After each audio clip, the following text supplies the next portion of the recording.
Hey, what is up? Welcome to this episode of the Entrepreneur to Entrepreneur podcast. As always, I'm your host, Brian Lofermento, and I am so excited about today's guest and this conversation that we're all going to learn so much from, because we have an amazing entrepreneur who is shaking up her industry and really doing it in an impactful way with an eye on serving her audience. So let me introduce you to today's guest. Her name is Elke Wong. Elke is the founder and CEO of TomorrowToday, which is a groundbreaking platform transforming career readiness for students, educators, and counselors. Elke's journey is nothing short of inspiring. We were just connecting off the air about how much of her story deeply resonates with me and really gets me excited about all the possibilities through entrepreneurship. She grew up as the daughter of immigrant parents from Hong Kong. She attended Catholic school in the Bronx. She graduated from Staten Island Tech, a specialized high school, and she earned her bachelor's in anthropology from Binghamton University.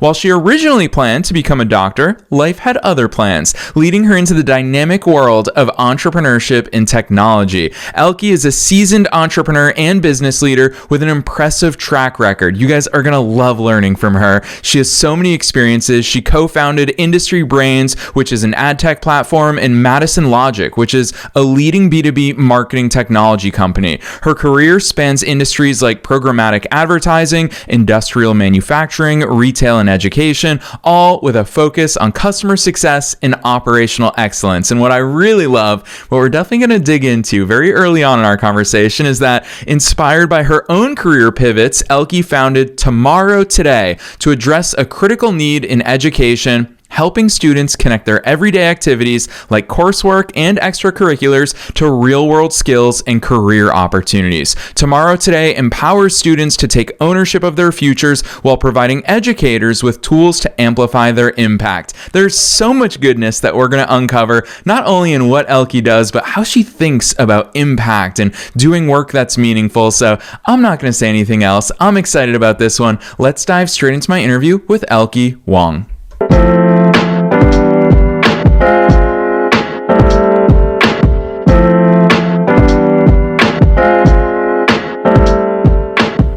All right, Elke, I am so very excited that you're here with us today. First things first, welcome to the show. Thank you, Brian. Heck yes. I can't wait to dig into your story. I teased just the tip of the iceberg about many of the amazing things that you've been up to. So take us beyond the bio. Who's Elke? How did you start doing all these cool things? Yeah, I mean, it's been a very windy journey, but thank you for the great introduction. As you can tell, my journey has been all about pivots and resilience and trying out different things and getting exposed to different verticals and sectors and throwing spaghetti at the wall and seeing what sticks. Starting in pre-med, moving into tech and entrepreneurship, and now founding TomorrowToday. I would say that the through line for me has always been this. It's not about a specific path. It's about growth and adaptability. And when obstacles come, it's about navigating around them to reach that next milestone. And I'm constantly learning. Founding TomorrowToday feels like everything in my past has led to this moment, designing a platform that helps students navigate pathways, gain exposure to real world experiences, and understand that they're part of a larger ecosystem of educators, parents, partners, policies, government. And the big question is, how can all of that work together to focus on student success? And that's something that I'm excited to explore with TomorrowToday and excited to present that to you today.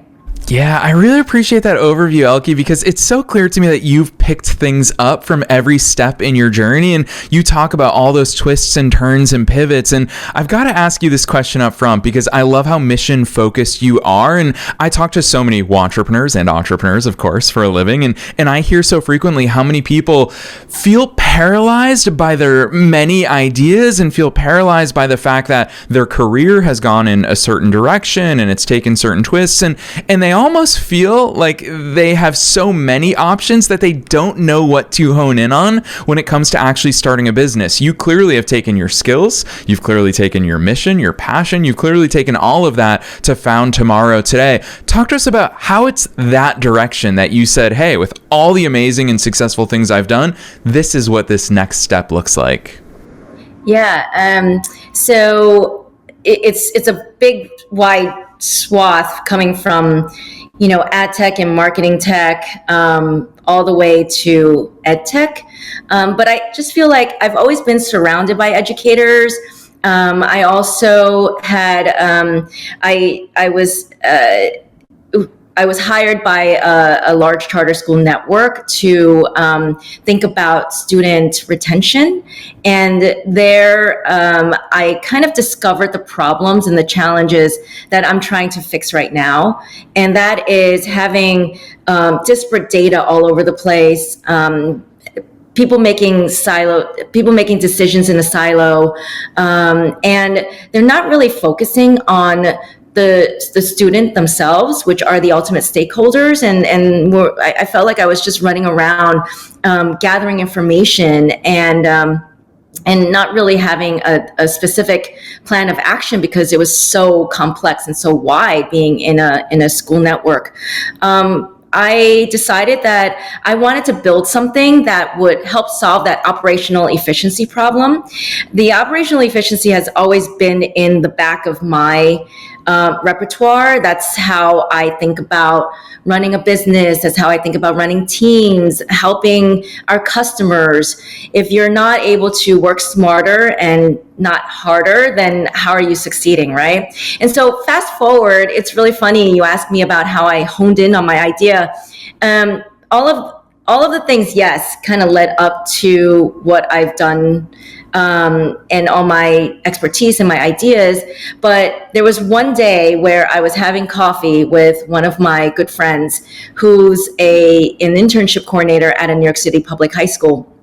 And she was telling me how much time she was spending on finding internship programs, summer opportunities for her students. And on a weekend, she spends probably about 10 to 12 hours trying to input these opportunities into a spreadsheet and then thinking about how to send out these opportunities one-on-one to students, because in her head, she knows that those students are interested in a specific career path, and how hard it is to reach all of the students in her schools, and there's thousands of students.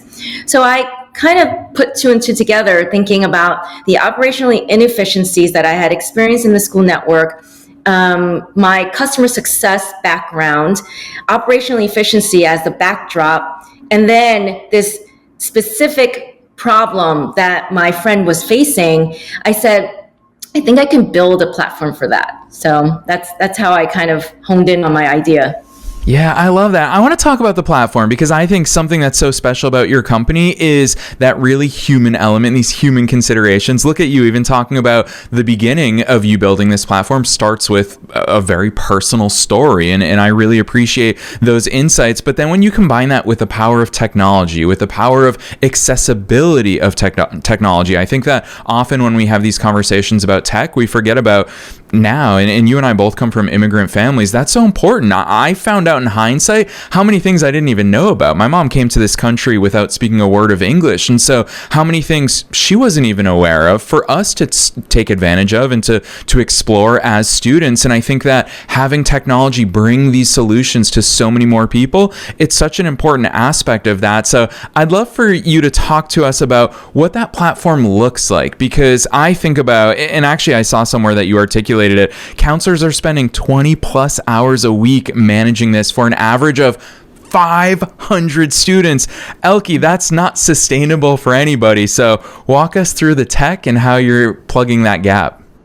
Yeah, for sure. I would say that a lot of current platforms today think about using tech as the panacea, right? So students are needing to become career ready. They need to explore different pathways and find internships and programs that they can put on their resume. And they don't really think about the educator that's part of and really prominent in the workflow of career preparedness. And we're placing the onus on the student to be very self-directed to use a platform that will motivate them to explore and continue exploring and to find different opportunities. And what I found when I interviewed a lot of counselors and educators and boots on the ground is that the counselor and educators in the day-to-day are always going to be there. And yet they're not given those tools or resources to really help streamline their work or help them reach more students. And like I said, Brian, before, they're spending a lot of time finding disparate opportunities out in the web, right? Unless they're making direct partnerships with museums and schools and community-based organizations and corporations. There are so many different programs out there. And how are they able to bring that all into a centralized platform so that students can find the right opportunities for themselves? And then on top of that, it's that day-to-day conversation between a counselor and a student and the things that they talk about in those counselor sessions. And we need to start honing and integrating all of those different pieces of that day-to-day, like their counselor meetings, jotting notes about their sessions, helping students find opportunities, helping students to apply for those opportunities, all integrated into one platform, all the while not forgetting that students should still be motivated and pushed to be more self-motivated, but having that idea that there's a wider ecosystem and a wider community that sits behind the students, and especially the educator that are the most accountable. And you mentioned the stat, Brian, 500 to 1, 450 to 1. In some schools, like my friend, it's like 1,000 to 1. And so how are we effectively using technology to help propel and enhance that process and not think of it as the one and be all and end all solution? Yeah, I really appreciate the way you articulate that, Elkie, because you so intimately understand the real world challenges that educators are facing, that students are facing, that really just the broader educational industry and environment is facing. So I ask you this question with the best possible intentions, because I know how difficult it is in the education world for educators to be teaching, to be mentoring, to be looking out for their students. We're talking about career readiness. They have so many different things that they're trying to do, Elkie, and that's of course why, and here's where I promise it's with good intentions, they're not necessarily the innovators in today's world because they have so many other things. And so I ask you this question as a fellow entrepreneur, knowing how much of an innovator you personally are. Entrepreneurs are change agents in so many different ways.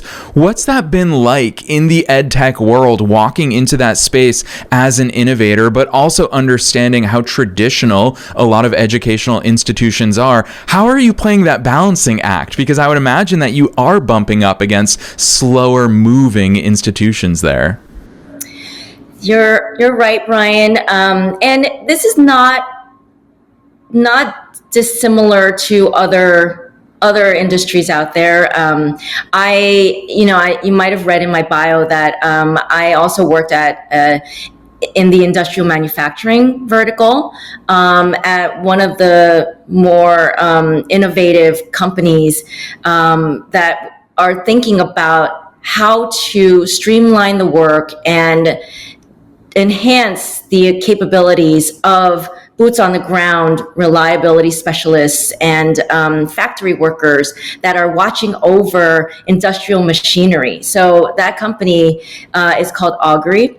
And I led customer success at that organization, and it was pretty daunting. And it was very much like how the education industry operates as well. It's slow moving. You have these specialists that are on the factory floor that have been doing their job of taking a vibration detector and walking around the factory and measuring vibration levels to see if there might be a fault with the machine. So imagine your Colgate toothpaste and that industrial mixer, these gigantic mixers, and if they were to fail, what would happen to that machine? What would happen to the downstream impacts of the supply chain? How much money would be lost in terms of product output, right? So what Augury was doing was providing a technology, a sensor that would be placed on these machines that would help detect the vibration. So the vibration analyst would not need to spend the time in walking around and measuring each and every machine. They would be using their expertise to then read the readings that we're detecting and then proactively identify the problem and implement a solution. So very similar to education, in that it's not fair to say that educators are not innovative. They want to be innovative. They don't have the time, and they have great ideas. And it's our responsibility as edtech entrepreneurs to think about how to be those change agents, how to do the crawl, walk, run process with them, and not implode their existing process, but rather walk and work alongside what they're doing. So what we've built at TomorrowToday is systems that initially emulate their day-to-day. So if they're using spreadsheets, maybe there's a page or a module that really emulates that spreadsheet-like process, right? And then over time, as the stakeholders become more comfortable with the platform, we'll introduce new optimizations, we'll introduce new modifications to that feature that will keep streamlining that process and get them more to that more modern era, if you will. But I would say that it's not their fault. And we're not trying to take over their jobs. I think about it as very empathetic product development, where we're trying to meet them where they are and then bring them along that process to then eventually be able to scale and grow what they're doing. Yeah, I will say from the outside looking in, this is a big part of why our team was so excited to reach out to you and invite you to come onto the show, is because so much of your messaging echoes what you just shared with us. Is that the verbs you use when you talk about TomorrowToday is it's all about empowering the schools and the educators. It's all about increasing their bandwidth so they can focus on the things that they're there to do. And I think that distinction that you place there, it really gives that element of teamwork, of you are slotting into schools as a solution for them all around the table. And really, I guess I want to go here with you on the air. I think it's a fun conversation to explore, is to really geek out about the fact that you had to work on this messaging and this positioning in the marketplace. In business, we always talk about who your customer is versus who your consumer is. It's one of the earliest lessons I learned when I was 19 and I started my first business is my customer were the ones paying me or writing me the checks. My consumers were the ones benefiting from this. And Elkie, I would imagine when you look at the landscape and all the stakeholders involved in TomorrowToday, you help all sides of the equation. So what do those conversations look like when you talk to schools, when you talk to educators? How are you viewing that landscape of stakeholders and the benefits that you're bringing all around the table? Mm-hmm. That's a really great question. So I feel like you can't right off the bat go full scale. Like I mentioned, it's a crawl, walk, run. So when I'm working with a customer, it's really to identify that main stakeholder that's going to be benefiting and finding value from the product and helping to solve one or two use cases that they're facing. And then from there, being able to then bring others into the conversation, being able to create specialists and influencers and product advocates of those initial stakeholders, and then bring the message to more departments. So for example, I may be working with the guidance team or the career counseling team, and we've found really great success, and other departments are also taking note and thinking about, can I put my programs onto the platform? Because what we tout is that it's not just about that one summer internship or the apprenticeship, right? It's about everything that the student interacts with and gets exposure to different skills along their entire school journey. So in ninth grade, for example, you might be more focused on joining a school club or sport. And then by the time you're in 11th and 12th grade, you're thinking about college, or you're thinking about pursuing a specific pathway and finding an internship that's alongside related to that pathway, but everything counts, right? Everything kind of cumulatively builds up into those durable skills, those employability skills that we all talk about.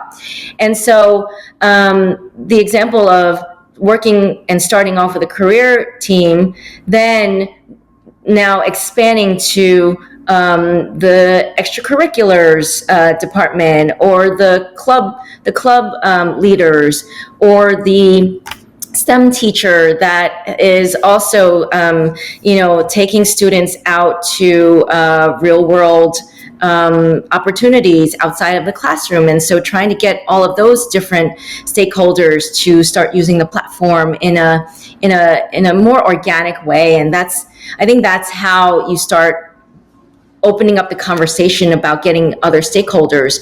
Now we're also talking about parents in another school where we're bringing in slowly parents into the platform, and now they have access to see their students' progress and their experiences and make recommendations.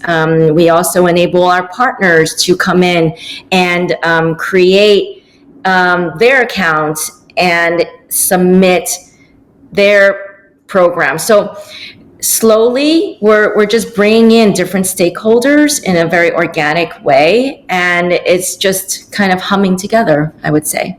Yeah, I really appreciate those insights, Elkie. That is such a valuable and brilliant strategic thought process that I think is healthy in all of our businesses. And it makes me want to ask you this question. This is a bit of a tricky question, but I've long been obsessed with that quote and that concept in business of you're always building two businesses simultaneously. One that you have today, and the business that you're going to have 5 years from now. And just looking at the landscape of your career up to this point, you've always been someone that's understood current market gaps, but also planned for, hey, this is the direction that the market is heading. I feel like you're in a particularly challenging industry these days because the world of education is changing so rapidly. The mass adoption of education, of technology, or of AI, of technology and AI, there's so many different things changing. And you're also at that interesting intersection of not just education, but of course, career. That you're really helping to bridge that gap. And so knowing that things are changing as fast as they are, as a founder, how much of your focus is on, hey, how can I have a solution that makes sense for students and educators today, while also keeping that one eye on the future of things are going to look very different 5 years from now? How much does that weigh into your decision making? Yeah, as a sole founder this time around, I don't have as many resources as I did before. And so I find myself being very conscious of my time and my resources. So when I think about today, I want to make sure that I'm solving educators' problems that they face today. And if I don't help solve them, then I'm not going to have a tomorrow. You know what I mean? So if I'm not showing value, or if I'm not showing them that this platform is saving them time, helping them to widen access to opportunities for students, and driving student engagement, then ultimately I can't think about the future. However, I do think about the future and how AI is going to be impacting my thought process on developing out the platform. While I don't lead with AI today, we have a lot of automations in place that are trying to save time, right? From making automated recommendations to reminder emails to automating the guidance process for educators. Yet these are the table stakes right now that we have to fix. And so I'm spending the majority of my time thinking about how am I solving today's problems. And then I'm also working with, my advisors and product specialists in the edtech world who are thinking about how to build the platform for today while being able to slot in those innovations in the future. And so if I'm to think about AI, for example, how can I integrate AI into to helping the guidance counselors, right? Have more one-on-one conversations with the students, maybe drive more operational efficiencies. In edtech, it's really dangerous to just say, we're going to use AI for everything, because there still needs to be a human element, right? The way that the students are going to be helped by the platform and automations and AI, they still need to go out and interact with those real world experiences, talk to real professionals, right? AI is not going to solve that problem. And AI is not going to give them that exposure. So how do I think about the future? I'm trying to solve for today's problems, and then taking product feedback, and then consistently honing. But I'm not forgetting about, the evolution of the workforce, the evolution of the requirements of students and educators to be successful in the future, and then how AI is, impacting everybody's thought process. Ooh, Elkie, I love that answer and those insights. I feel like right there, that just explains so much about how your brand really encompasses so much of the way you think about the world. I feel like Tomorrow Today is especially relevant, having heard your executive thoughts there, because it is really cool. Is that, honestly, I feel like this is a campaign slogan, is like, we can't solve tomorrow's problems until we address today's climate. And I think that that's such a healthy mindset. Really what I hear as someone who interacts with as many entrepreneurs and entrepreneurs as I do is, Elkie, what you just shared with us is really the antidote to shiny object syndrome. And I think that shiny object syndrome is even easier today thanks to the mass adoption of AI, is that there's cool new tools popping up every single day. But hearing from someone who is a founder in such an important industry, especially revolving around technology, how focused you are on the human solutions that you're bringing to the table to address those real human problems. So, I so appreciate that answer and those insights. I'm going to put you on the spot one last time here. It's the question I always ask at the end of these interviews because they fly by, but that is, what's your best piece of advice for listeners? Elkie, today, I feel like you've really showcased for us how intentional you are in the way you think as a founder, and I'm excited to get even more advice from you on top of all the other wisdom that you've shared with us, and understanding that our listeners are both entrepreneurs and entrepreneurs at all different stages of their own growth journeys. What's that one thing that you want to leave them with today? Yeah, Brian. I mean, there's so much, but I would say that I would leave the other entrepreneurs with this idea of, customer centricity. And in the ed tech world, it's really about student centricity, and how to build products that really benefit and drive success for the students. And in the way that I'm doing it, it's really using an empathetic, human, tactical type of approach. And like you said, solving today's issues and problems to be prepared for tomorrow. And so, don't just say that you're student-centric or you're customer-centric. I think you need to put it into practice. So I would leave entrepreneurs with that, and always be evolving. You can't have an idea today and think that that's going to be something that you're going to be building for the next 10 years. Just like we tell the students, be adaptable, be resilient, and try to have a growth mindset. So thank you. Yes, I love that advice for all of our listeners, Elkie. It's a timeless piece of advice, and I'm so appreciative of that, because these are things that we always come back to. And I feel like it's a full circle moment, because we started at the top of this conversation talking about all your twists and turns, and I think that that's where we pick up all of these lessons that we get to continue building on. That's why I always remind people that we never start from scratch. We always start from experience, and every time we start, we're gleaning so many lessons and advice, and hard lessons sometimes that we've picked up along the way. So Elkie, I'm very excited for listeners to check out Tomorrow Today, because obviously you and I talking about it on a podcast is one thing, but seeing it in action, I see a lot of business websites, and it's not always obvious what they do, but the way that you and your team have laid out what your solution is, the benefits of it, how deeply you care about all the different stakeholders involved in it, and also just from a visual perspective, seeing it in action is very cool. So Elkie, for listeners who want to see Tomorrow Today in action and all the great work that you're doing, drop those links on us. Where should listeners go from here? Yeah, you can go to tomorrowtodaynow.com for our corporate website. And of course, there's LinkedIn, my profile, Elke Wong, and then there's a Tomorrow Today business page on LinkedIn. So hope to see you there. do a follow. Heck yes. Listeners, we're making it as easy as possible for you to follow along and to check out all the great work that Elkie is doing. So definitely check the show links, or check the links down below in the show notes, no matter where it is that you're tuning into today's episode. Otherwise, Elkie, on behalf of myself and all the listeners worldwide, thanks so much for coming on the show today. Thank you, Brian.